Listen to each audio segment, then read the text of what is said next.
Kulian TV yamakadai kuteerera panguva dzino ndiyo channel yenyu inonzi Kulian TV. Muri yeZimbabwe ndadzoka, vanhu vese vanofarira advocate Nelson Chamisa, show me the signal izvezvi, ita kuti ahoyi in the comment section. Kana wakatsamwa show me the frustration.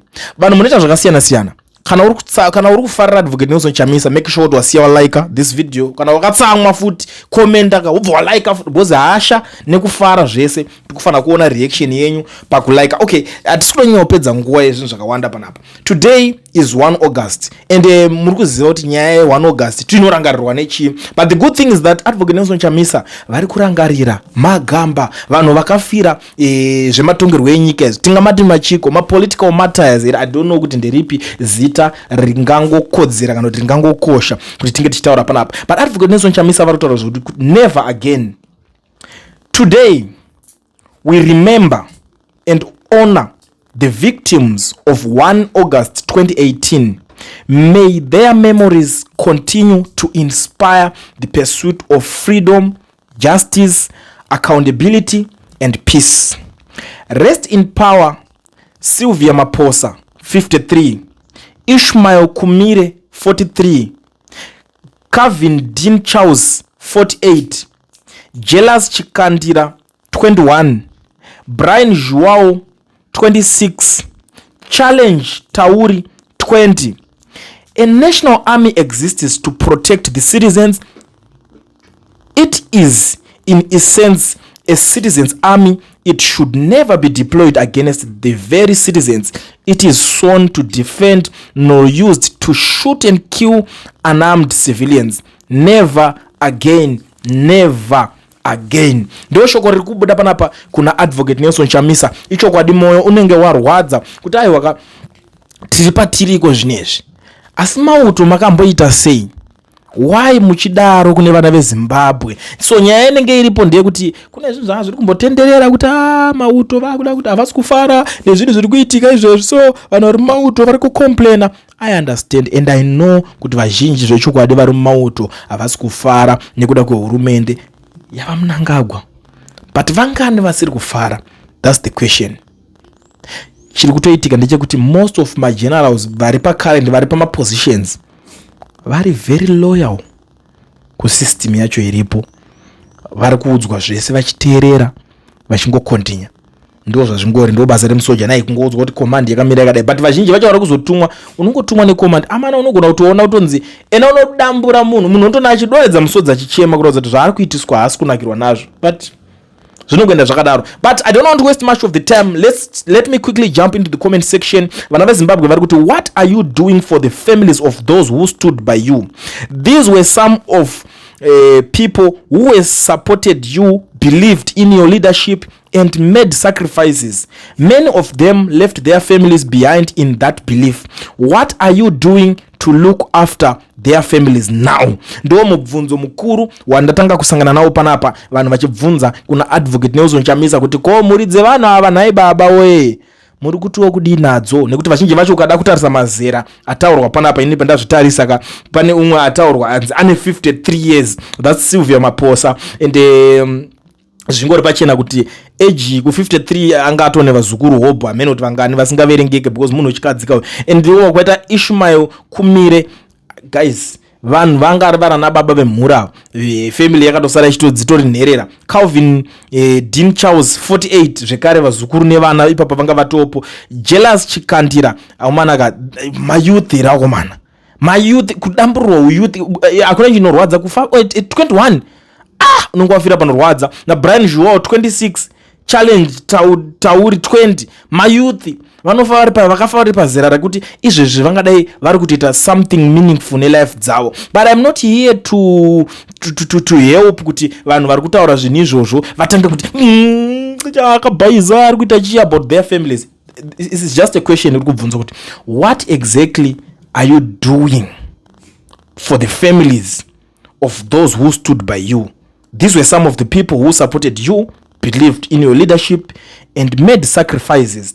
Many of them left their families behind in that belief. What are you doing to to look after their families. But let me tell you something, muri Zimbabwe, that is the reason which is politics sometimes is a dirty game. Ndakambotaura nomwe achaziya iti chiko hapana kuseri kufati ngodidi ndakati do you know kuti government zvainogona kungoita kwada wapusira vanogona kukudzima wotonzi ako ndingakadzimwa ka vobva vato admita kuti that was a mistake tichazocompensate wocompensatwa hakuna mari iri worth iwewe hakuna mari inonzi iri worth kunzi iwo tinokucompensata nemari chero akanzi mamillions because hatizive potential yauchanga uchazoita mulife hatizive iwo ona marwadzo aiswa muzviso zvevana vako pamwe pane umwe anga achatozoita mari yakawanda zvekuti mabillions iwayo obatongo kuti mubereki wangu kana iwewe wacho you never know especially kuna vanga uri 20 years 20 something vanga vane potential yakawanda kuita zvimwe zvinhu muupenyu.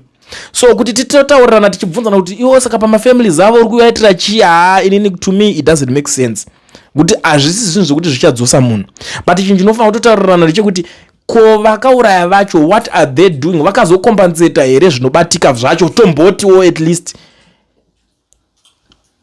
ende kuti tione kuti how serious are they. Unoona mukuru wemasoja achibudikira chiti it will be business as usual anti mangwana ari kusvika tisi kuda kuona shopu yakavharwa isu mabhodha ese toda kuona achingoshanda tisi kuda kuona bhodha rakavharwa. What does that mean? It's more like an order yakatopiwa achitodza vaitodara yes sir chidairira kuda kuti patotaurwa command hapana paunoona zvinhu izvozvo zvakaita zvakamiswa. I'm not saying kuti I'm in support of zvinhu zvokuti zvine zvavharisa machinchi kana kuti machii but zvino kungoredza kungoratidzwa kuti vakomana you know what to do, you know how to deal with vanhu vanenge vakadhingirikana vakadaro. Saka toti tiri kumbonanga kupi kwatiri kumboenda tambopapi izvezvi hasha idzi dzekuti tikada kudzitanga I don't think kuti zvinopera mushe, to be very honest with you. And guess what, a very good discussion yakadai so umwe ndo pano yachiti where were you on that day mutengesi. Imagine munhu akarwa marwire akaita Chamisa akabirwa mabirirwa akaitwa sei and then umwe munhu anokori zviri easy kuti umwe munhu angonyora kuti mutengesi and akatanga nezita rekuti mutengesi ye komana mwari ave nemimi.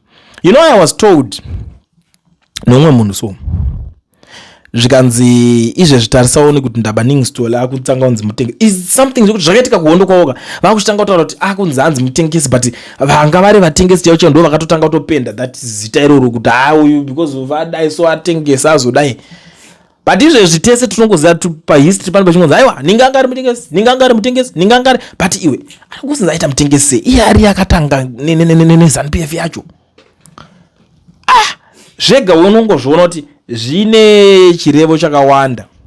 And umwe ari kubudawo panapa ari kuti after 2023 elections SADC spoke and declared the election no. With your support base you could easily have mobilized and claim your victory. Our victory in politics, people die. ZANU-PF will never hand you the highest office. God will get involved if we help ourselves first. Mumwe wari kutaura hadzi mwari anobatsira anozvibatsira ndonyaya yegoripo chete hanzi waifanira kunge wakazodai so vanhu zvinonetsa. I remember ndichiudza vamwe vanhu ndichiti kana muchinge mazvipira kuti maoda kutera munhu neleadership yeutungamiriri wake there is no way pekuti mungamuudza the way to handle things or the way to take decision kuti achazotora madecisions achosiyewo right because you are the one who is following. So if you are the one who is following munhu unongoita inonzi dance according to the tune makungotamba iri kurira akati hai iri kurira handisi kunakirwa nayo uchadii wakutongotera zvese. And umwe ari kuti true comrade that was a painful day and serious reminder of what Uncle Bob told us before he died. Wamada uyu ane hutsinye wakaipisisa or words to that effect, and to this day there is no redress or solution to what was made to happen on that day. In fact, a certain cab is low. Ndo zvinhu zvakutaurwa nevanhu guys handidi kuti tichiningiri nayo zvakawanda zviri kutaurwa vedu I feel sorry for zvinhu zvakaitika izvi, but kuti titi pane zvichabuda kana kuti pane zvichadi zvinhu zvinondirwadza. Nanhasi ndikatoramba ndichirangarira zvinhu zvese zvakaitika izvi ndinorwadziwa. And you know, there is this guy amene kuti there was a claims by farmers in USA courts that led to an award recently where issues of murder and violence were also brought up, opening doors to court proceeding in ICCC ex-USA courts referred these issues the ETC ndokupera kweZANU-PF gama dzangu kuti pepedu. Okay, ndo zvimwe zviri kutaurwa. Itakutonzwa dzimwe dzakawanda. I think I should call this guy tinzwa kuti ari kuda kuedza kuti kudii panapa. Let's meet pane imwe nigirikini yatitoda kuita tichifondera tichinzwa kuti iwe uri kumboti kudii kwenyaya dzako. Indo pandoda panotanga kutaurwa nyaya dzevanhu zvinhu zvinongorwadza. Tichipeta, there's this guy ari kuti this day we mourn a painful insults to the democratic movement as an innocent civilians were killed in the city of Harare. We stand with all those demanding justice, accountability, and freedom. We will reclaim what rightfully belongs to the people because this country belongs to us. That's true. It's a sad day. Izuwa rekuti tikangwatongo zvifungo uri papapa zvinhu zvinongorwadza zvedwei. Anyway, inini ndinongotiwo kune vakashayika musuyu. Guys, continue to rest in peace. Zvinhu zvamairwira nanhasi hazvisati zvaitika, but munofanira kutorangarirwa semagamba because haungangonzwa ngoningina toti wakadzodii wakangofirawo dzenyika handiti. Saka munhu anenge atofira dzenyika anofanira kunge achirangarirwa. Ngavaiswe kana pahirosika ndo magamba achozve, pane kuti toramba tichitongoisirwa mwana wekuti hatina kuvaona kuti vanga vachimborwira ava vatomborwira yatiri kuona vanofanira kurangarirwa zvakanyanya. Ndo nyaya iripo. So let's meet in the next one tichionesana kuti ndezvipi zviri mumudariro kana kuti zvichange zvingange zviri kuitika ipa.